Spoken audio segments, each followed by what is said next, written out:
Technology in the next 5 years is going to evolve so quickly, more than 50 years of evolution in the past 50 years, sorry. And things are going to change so fast. Many people are going to lose jobs. And those who are still operating a lot of brick and mortar solutions are going to be replaced. When did you last hire a DVD from a video shop? It's been a long time. When did you last buy a physical CD? Those shops are closing down because they did not forecast the future. So people must watch trends and watch where things are going. And the only reason why I've started this bank is because 5 years ago, I went to visit a company in the US and I found that it's a 200 million rand company, $2 million company, but there's only 5 people. And they were already in the future. And I came back and restructured my company to be ready for the future. I've set up a division called Zani Capital, which focuses on building a strong fund. So we're building a $90 million fund so that we can support many startups, non-financially or financially. So the accelerator that we've got is called Zani FinTech Accelerator, and the organization called Zani Capital. So that's a fund where we raise the fund combined with our own fund to support tech startups. And most mistakes that get done by most entrepreneurs in Africa, they get stuck in what they're doing for years and years without looking at the future. And when the future comes, they realize that the companies have to close down. And that's a very big mistake. So we have to, as Africans, project, we have to forecast, we have to look at the trends and build companies of the future so that they can last beyond various revolutions.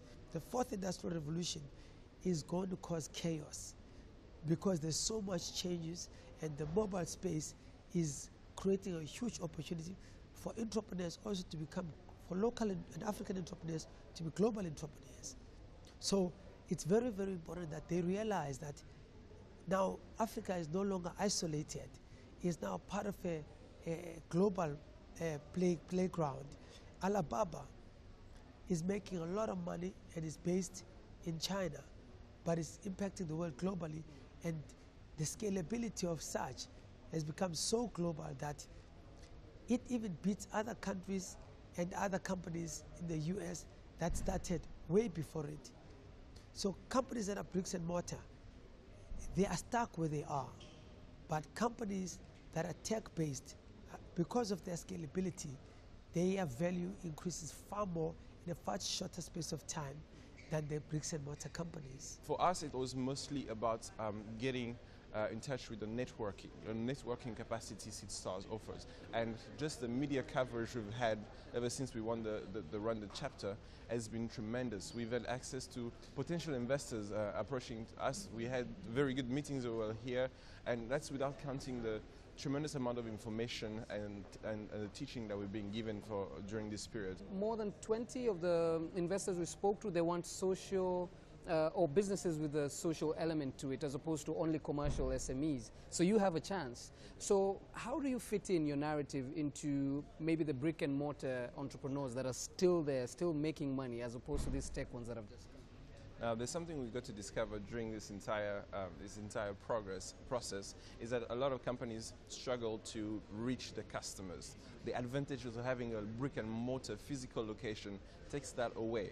For example, it's very easy for me to run surveys and find out what do my customer wants without waiting for customer to eventually get around to fill a form online or respond to an SMS. It's very easy for me to have a form and have a box ticked by my customers. And the brick and mortar give me a significant advantage. Now, in the category where we fall, we also have a big social impact, because remember, washing motorcycles by hand takes about 2 to 3 hours and using the natural rivers they've been using in Rwanda and the rest of Africa. Now, we cut that time to 30 minutes. That's an hour and a half that we save to motorcycle operators, an hour and a half they can be back on the road.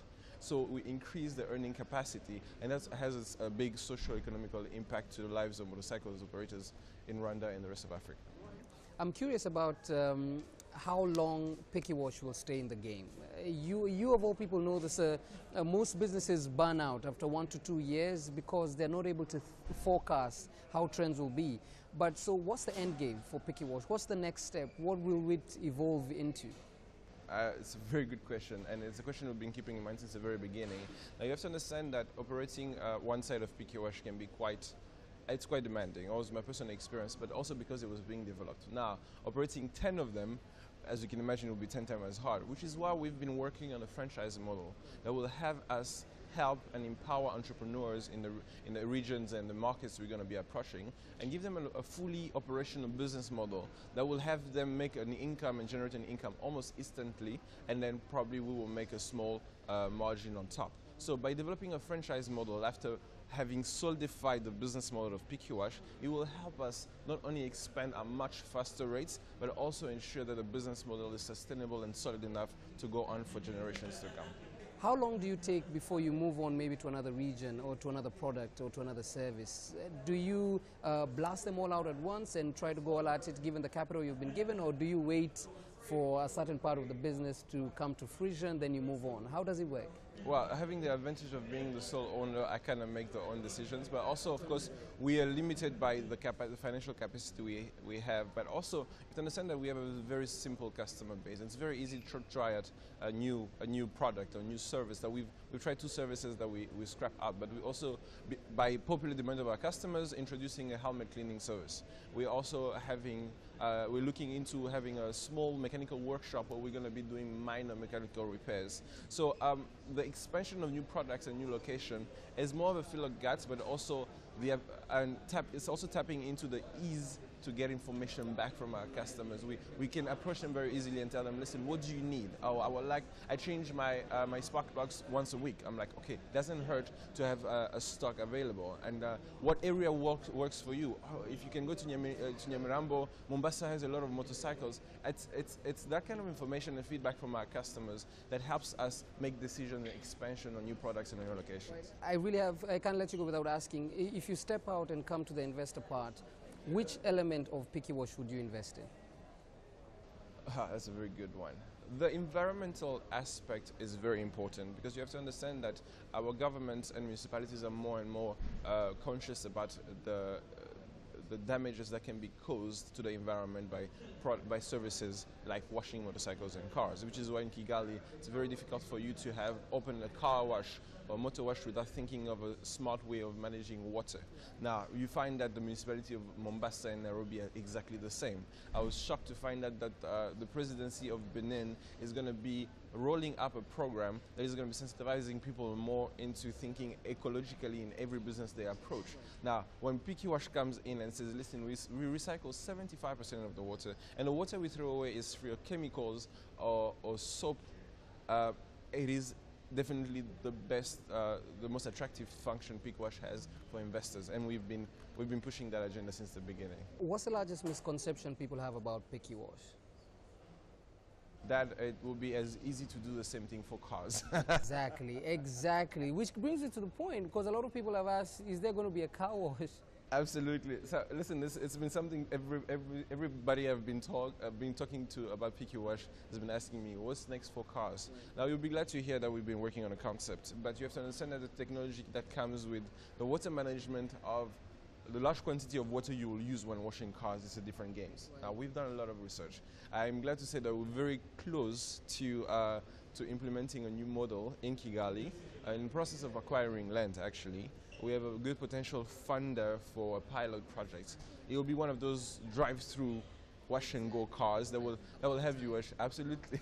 But you can wash your car exteriorly for 5 minutes and just be on your way, and hopefully arrange for you to have a small cup of coffee, coffee shop on the side, but it's in the process. That might digress you from your initial business model. How about M&As, acquisitions with someone who's done it before who might want to franchise in Rwanda?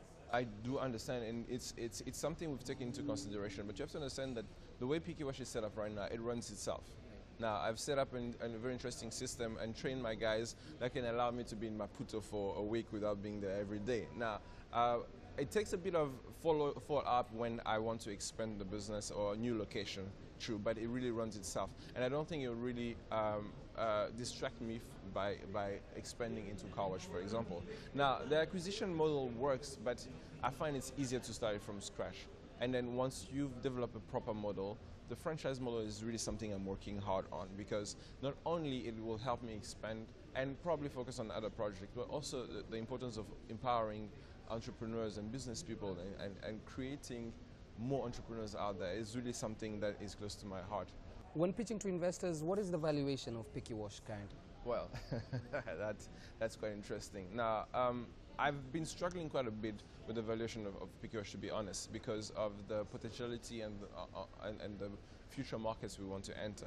It's very impossible for me to say, listen, the company will be worth this much. But when speaking to investors, we find that for those investors who are really interested in the future and believe in the future of Pikiwash, we've been talking valuation notes that can be matured in 2 or 3 years, which in a time where I do believe I'll be in a better position of really putting a number to the value of Pikiwash. Now, we have a few of them that are really getting into it. We met 2 yesterday that were really excited about the potentiality of Pikiwash entering in new markets. So this is where we stand right now. We do not have a standing valuation, but we have very good investors who do believe in a long-term future of Pikiwash and accepted to work on the notes that can be matured in 2 or 3 years.